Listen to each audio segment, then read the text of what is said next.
Our first stop is Sudan, a nation that has been striving to shift from decades of autocracy to a democratic system.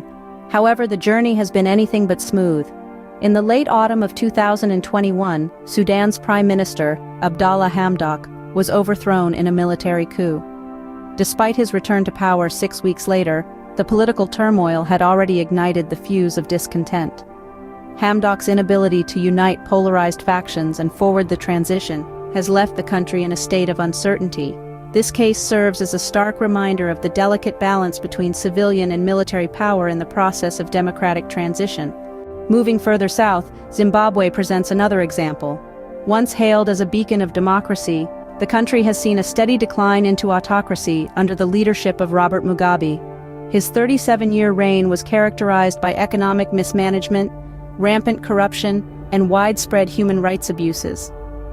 Despite Mugabe's removal from power in 2017, the democratic transition remains elusive, showing us that the roots of autocracy can run deep, even in the face of change. It is also worth mentioning Ethiopia, where recent conflicts have exposed the fragility of its democratic facade. Despite initial optimism surrounding Prime Minister Abiy Ahmed's rule, the country has been plunged into a devastating civil war, with democratic ideals falling by the wayside. These examples paint a picture of a continent where the promise of democracy often turns into the reality of autocracy.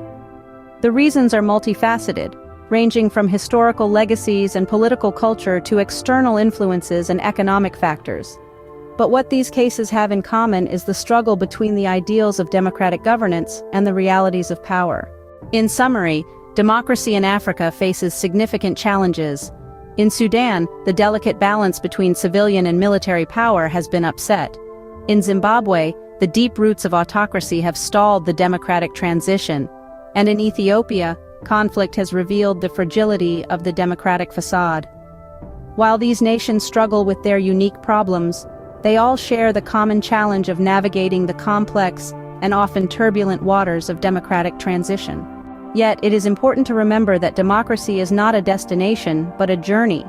It requires not only the establishment of democratic institutions, but also the cultivation of a democratic culture.